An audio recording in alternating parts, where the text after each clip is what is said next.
Welcome back, viewers. I'm continuing my conversation with William Joseph, public policy analyst in Grenada, and Devon Rache, social commentator, activist, as well as a trained economist. We're reviewing the first year in office of the Dickon Mitchell-led administration in St. George's. Welcome back.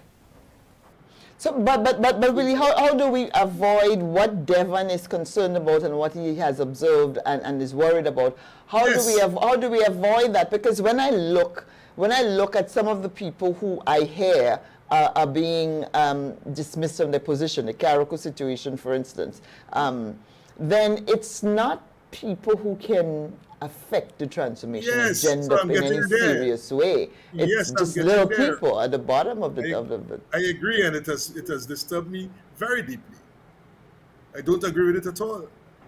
So you see, at the beginning, there was something the government put in place called a transition team. And that group of folks, some of whom are my friends, needed to be very clear in their minds regarding the key result areas for the government of Grenada, the new government. And they needed to be guided by values and principles. The cabinet itself needs to be guided by values and principles. That's or else we're going to be leading ourselves astray. Is it? So if you do not establish a scheme, for example, that says, okay, we're going to apply criteria to determine that there are three options. We retain people, we redeploy people, or we remove people. And we must have clear criteria, which we should be bold enough to share with the public. How are we, on what grounds are we going to remove or be justified in removing someone from a position that they hold? So, if I can... Go ahead. I'm sorry, Willie. I'm sorry. That's okay, man. Yeah, if I can just chime in, because I think Willie makes a really good point here as it pertains to grounds upon which people can do it. Obviously, administrations must be allowed to be able to make certain changes. Some of these people are on contracts. Some of them, their contracts had a couple of months and so forth. Was it really necessary in the way it was done to write people letters and dismiss without notice, with having the public purse, our money, my taxpayers' money, having to pay these people, in lieu of notice? Some persons, and I'm speaking from people I've spoken to personally here, and you guys will realize I'm very passionate about it, because I'm deeply disturbed by it, were dismissed unceremoniously, showed up to work and was told, don't come back, you're going to get a letter. We cannot treat our citizens like this, So my thing is that someone, has been appointed, they're given the opportunity under a new administration to perform or not to perform. Now, if you fail to perform or you are sabotaging whatever agenda that the government is trying to advance, by all reason, you should be sent home. But that reason should not be based on perceived political affiliation. This is a small country. We are a small population. It's often said everybody here is related. And so we have to treat each other as family. We cannot, on one side, say that we are God-fearing people, we must wear national colors for independence, we pray down the place, and whatever else. And then with the stroke of a pen, we put our people on the breadline. They cannot buy food for the family. They cannot take care of the children. That is un-Christian. It is not good. Do you gentlemen believe that this administration has been so sensitive about moving people around, getting rid of people, rebalancing, whatever you want to call it, because of the experience that they had 2008 to 2013? I frequently hear people saying, oh, well, we had a bunch of people who undermined and sabotaged and caused the government to fail. Now, the failure of the 2008-2013 administration is a lot more complex than that and had a lot of other issues that was brought to bear with the results that we had. But they seem to be blaming people who were disloyal and supportive of the new National Party within the government sabotaging what they were doing. Do you think they're now overcompensating to ensure that they are not dragged down by that? Really, do you think they're being paranoid? How does a cleaner in an office cause the government to pay?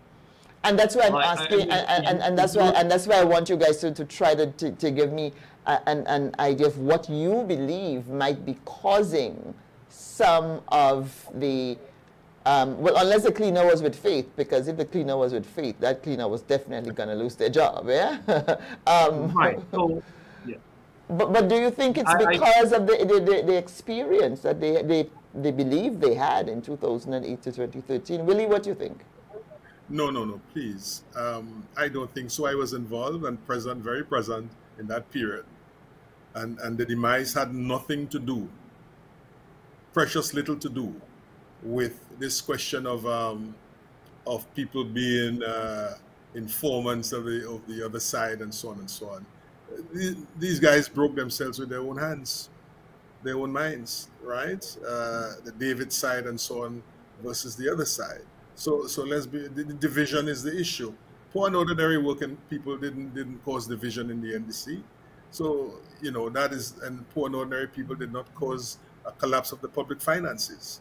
That didn't happen. These are the principal reasons that led the thing, you know, caused the thing to collapse back then. So no, there is, I think, a very powerful cultural driver in forming this question of what is called victimization, moving people. You know, we've and it's something that we need to address in our politics, right? Elections, victory at the polls are not a victory for the nation, they're a victory for the political party. And therefore, the political party is under pressure culturally to find places for its principal supporters. So there's an inheritance circle there. It's been there all the time, right? You inherit a situation where X percentage of those who are working with government are there because of the association and so on with the new national party. The thing changes. Yes, they're Grenadians. They didn't get those jobs because they were Grenadians, because there were other Grenadians who did not get jobs. So there's a cultural thing that says, we time now. No. Is it good or is it bad? It is not good. So the question is, how do we intermediate? How do we, if we are minded to set up a new platform, a transformed platform, we need to sit down and address how it is that we are going to, step by step, dismantle that cultural practice whereby every cycle, ordinary, and you know, principally it is ordinary Grenadians who get this suffering, you know. Which brings us to the issue of economics, that if people have jobs and the economy is thriving, then they're not going to be looking to be fit into the public sector, where every time a government changes, everyone makes a beeline to get a job from the government. Should but we... You see, it's big. It's a big issue here, and I'm sure Pastor want to weigh in on that. Listen, historically, the government of Grenada is an employer in the labor market. I remember as a little boy, my bigger sisters got the jobs with Uncle Gary. You know, that's how they got the jobs. They say they went to the office and so on, and they come back home and say, Uncle tell me go so and so, or this person tell me go so and so tomorrow to start to work. I hear Uncle Gary even had a wardrobe that he would give you clothing if you didn't have clothes to go to the office job. So the government of Grenada has been an employer for a long time of who are they hiring? Who have they been hiring?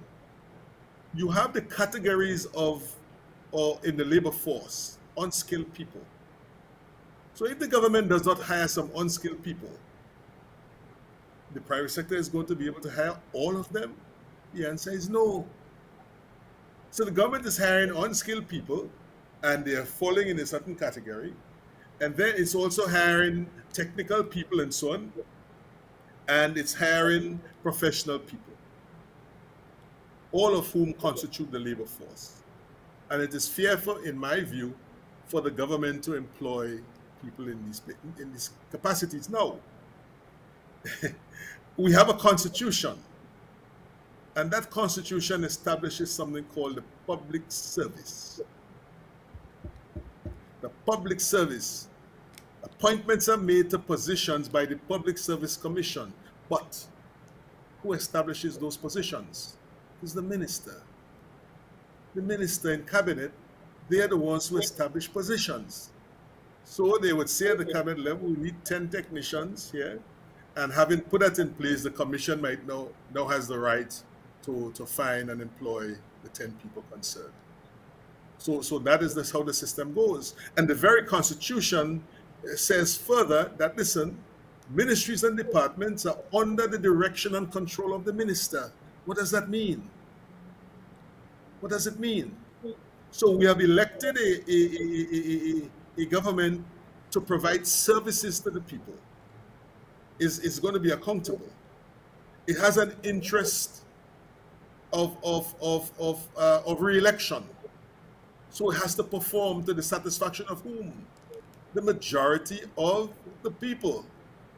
So you see how this thing is weighing and grinding, and unless you begin with transforming the self, how you think about these things, we are not going to get very far. We're going to tinker with sectors and so on, and we make some improvements there and so on and so on.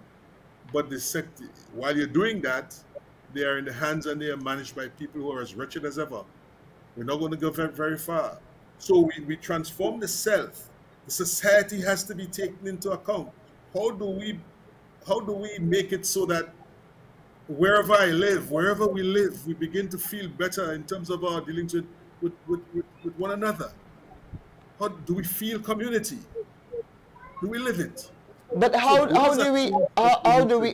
do we achieve this? Apart from planting trees and putting lights in Camohon Park, how do we achieve this change of self that is this important ingredient for the transformation agenda to have any chance of success? The self thing has to do with the thinking. We must break the cycle of the empire thinking. We must break the thing that says when you win the elections, the prize is yours. But where do we start? Where do we start? Because the empire thinking is considered to be a major ingredient in keeping the people who voted for you happy so that they can vote for you. It's a major part of the whole re-election. The empire thinking is for 5 years down the road. How do we think for 50 years down the road? The empire thing is saying, I want the power for me. And by extension for my people. I want the power for me. It does not say, it doesn't conceive of a situation where the power could be spread. We could bring governance closer to the people. It's not about that. We could share the governance space with other MPs. Why not?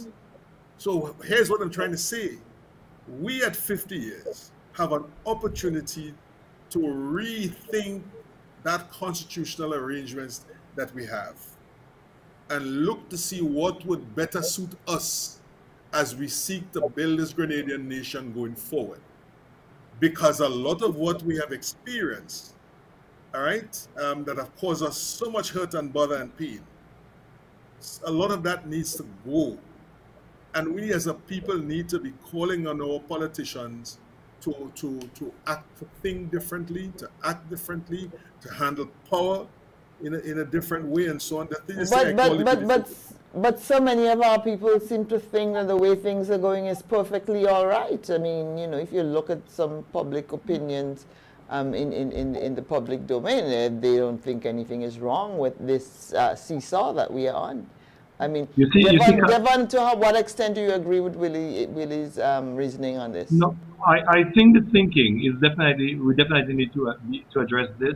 There is a level of tribalism within our society that has destroyed our country. We're supposed to be the country that aspire, build, and advance as one people, one family, not aspire, build, and advance as one party and some people. Right? As I said, this is a country where we are all interconnected. And people will be honest, if they really look at the state of affairs and you are able to say, based on what we have seen, that some people, because of the level of victimization we've seen, people are afraid to even express their honest views. I'm sure that there are people who are going to come for me because I feel a way about the level of victimization and so forth. And if I had a job with the state, which I do not have, fortunately, they will say that they need to get rid of me. And that is the kind of thing that you've been hearing, because that has become the doctrine of our people, because our people have learned over time that when we win the election is our time now.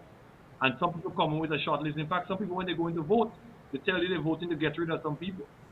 I'm voting for this person to lose their job, to lose their work, or whatever. And this mindset is a flawed mindset.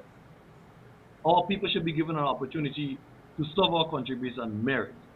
And when the best of us do not want to be engaged with any type of work in the public service because we are afraid that it is something that is going to change every 5 years because of shifts in the political cycle, it does not benefit our country.